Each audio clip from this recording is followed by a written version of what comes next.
Hello students, class 10th। तो आज हम लोग फटाफट सीखने वाले हैं कि किस तरीके से हमारे हार्ट के अंदर ऑक्सीजन वाला ब्लड एंटर करता है और किस तरीके से उस ब्लड का सर्कुलेशन कंप्लीट बॉडी में होता है।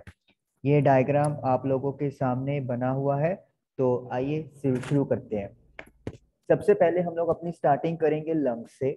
लंग्स से पल्मोनरी वेन्स के थ्रू ऑक्सीजन वाला ब्लड हमारे हार्ट के लेफ्ट वाले पोर्शन लेफ्ट एट्रियम में एंटर करता है।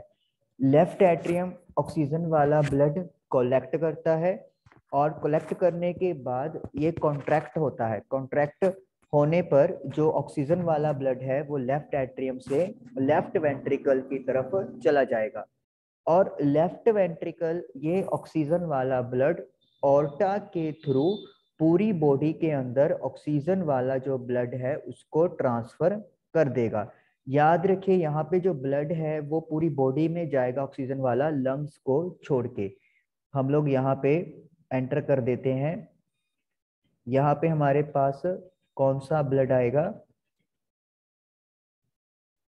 ऑक्सीजन वाला ब्लड, O2 ब्लड।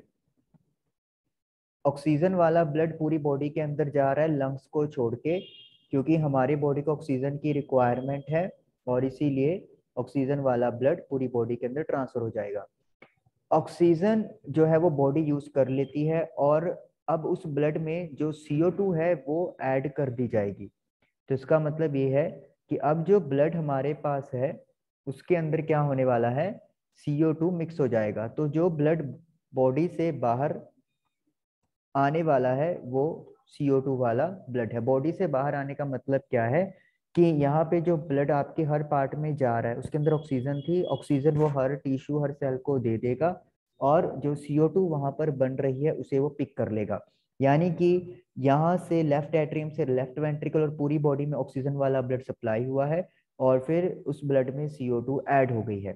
अब ये CO2 वाला ब्लड वेना कावा के थ्रू हमारे राइट एट्रियम में चला जाएगा। वेना गावा दो हिस्सों में डिवाइड होती है। एक होता है नीचे वाले पोर्शन से CO2 वाला ब्लड लेके जाना और एक होता है ऊपर वाले बॉडी पोर्शन से CO2 वाला ब्लड कलेक्ट करना। तो राइट एट्रियम ये कार्बन डाइऑक्साइड वाला ब्लड राइट वेंट्रिकल को ट्रांसफर करेगा और राइट वेंट्रिकल से CO2 वाला ब्लड पल्मोनरी आर्टरीज के थ्रू दोबारा लंग्स के अंदर शिफ्ट हो जाता है। तो इस तरीके से हम लोग ये कह सकते हैं कि हमारे बॉडी में जो ब्लड है ऑक्सीजन वाला और कार्बन डाइऑक्साइड वाला ब्लड दोनों ही हार्ट से पास होते हैं और इसीलिए इस चीज को डबल सर्कुलेशन कहा जाता है। एक और बात जो आपको याद रखनी है, लेफ्ट पोर्शन और राइट पोर्शन जो है उनको डिवाइड करने के लिए एक वॉल बना होता है। इस वॉल का नाम सेप्टा या फिर सेप्टम कहा जाता है। तो ये सारी जो चीजें हैं ये बहुत इंपॉर्टेंट है। आपको ये भी पूछा जा सकता है कि हार्ट का कौन सा पोर्शन ऑक्सीजन वाला ब्लड कैरी कर रहा है, तो वो है लेफ्ट वाला पोर्शन। लेफ्ट एट्रियम की बात कर लें या लेफ्ट वेंट्रिकल की बात कर लें, दोनों के पास ऑक्सीजनेटेड ब्लड होता है और राइट एट्रियम और राइट वेंट्रिकल के पास कार्बन डाइऑक्साइड वाला ब्लड होता है। हमारे हार्ट में वॉल्व्स भी होते हैं। इन वॉल्व्स का काम क्या होता है? जब हमारा वेंट्रिकल पोर्शन पंपिंग करता है तो उससे क्या होता है, या फिर एट्रियम भी कॉन्ट्रैक्ट होता है तो ब्लड पीछे भी फ्लो कर सकता है। तो ब्लड पीछे फ्लो ना करे इसके लिए हमारे हार्ट में वॉल्व्स होते हैं। वो वॉल्व्स क्या करेंगे? ब्लड को एक ही डायरेक्शन में फ्लो होने देते हैं, वो बैकवर्ड उसको नहीं जाने देते। इसके अलावा एट्रियम, चाहे लेफ्ट की बात कर लें चाहे राइट की बात कर लें, दोनों का काम है ब्लड को कलेक्ट करना। तो मतलब ब्लड प्रेशर पे नहीं होता, तो इसलिए इनकी जो वॉल्स होती हैं वो थिन होती हैं। लेकिन वेंट्रिकल की अगर हम लोग बात करें, चाहे लेफ्ट की चाहे राइट की, इनका काम है ब्लड को पंप करना। जैसे लेफ्ट वेंट्रिकल का काम है ऑक्सीजन वाला ब्लड पंप करना और राइट वेंट्रिकल का काम है CO2 वाला ब्लड पंप करना। तो इसीलिए प्रेशर हाई होने की वजह से वेंट्रिकल्स की जो वॉल्स होती हैं वो थिक होती हैं।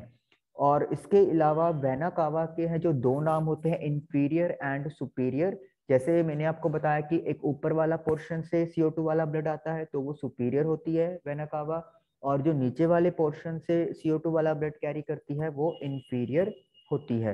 तो इस तरीके से हमारा जो सर्कुलेशन है ये कंटिन्यूसली चलता रहता है और हमारा ब्लड जो है वो दो बार दिल से पास होता है।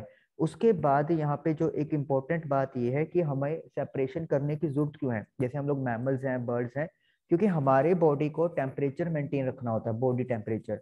अब बॉडी टेम्परेचर मेंटेन करने के लिए वी नीड एनर्जी।